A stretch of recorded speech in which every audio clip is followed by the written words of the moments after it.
Emaar South, and we are currently driving through the detached villas section here in Emaar South. And if you search through some of my videos, you will actually see we have a recent video of the villas. So for those of you that are living overseas, looking online, and you have no clue how these communities look, that is why I do these videos on YouTube, because if you're anything like me, I'm very visual. And how can you buy a house with a property listing only? You need to see it, feel it, touch it. So this is simply a little drive through the community just to show you these are all detached villas in this particular phase. You've got things like little footpaths down there which are absolutely gorgeous that make the community. You've obviously got shared swimming pools, and you've got the kids club, or not a kids club, like an outside kids area, and a gym.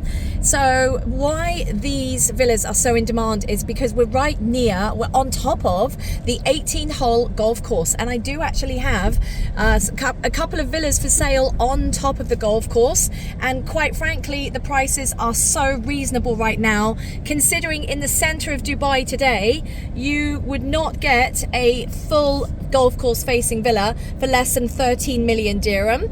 That would probably be in Damak Hills 1. There's nothing golf course facing for less than 13 million, and you're probably going to want to upgrade it and renovate it. So to find properties down here in Emaar South at half the price, quite frankly, is a steal. And you should definitely be opening your eyes if you are looking long term, you're coming to settle here, you're thinking, oh, maybe I'll just rent for a couple of years. Well, honestly, rent for a couple of years, maybe somewhere else central, but bag one of these villas quickly, because they are going, and you will never find prices again like this.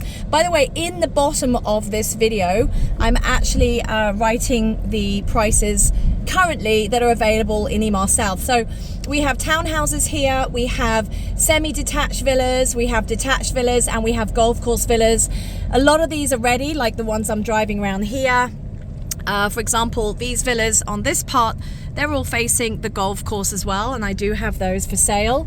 But also, you know, internally there are villas where you're just a stone's throw away, and if you're a golfer, you're going to have the clubhouse here with bars and restaurants. They're not here yet, and that is why you're getting such a bargain, because things are not open yet. You're investing into a community of the future. That is how people made money in communities like the Palm Jumeirah, in Dubai Hills Estate, in Tilal Al Gaf, because they got there early. If you want to be a pioneer and you want to make sure that you get in early, it's now, don't wait. In terms of rental yield, a lot of you ask me when we're looking at properties here, the rental yield isn't great, I'll be honest, because it's still a new area. It's further south, so people are moving here if they work remotely on their laptops or they're homeschooling their kids. But at the moment, a lot of people are generally looking at this as a future investment. Anyway, thank you so much for watching my video. Just by the way, on the left here, this is the shared swimming pool. So there's a kids pool, there's a main swimming pool, and there's also a gym. So thank you so much as always for watching my videos. Get in touch with me, I'm here to help you. And I've been living in Dubai for 13 years, I'm homeowner, and I'm sure we get you the right property. Take care.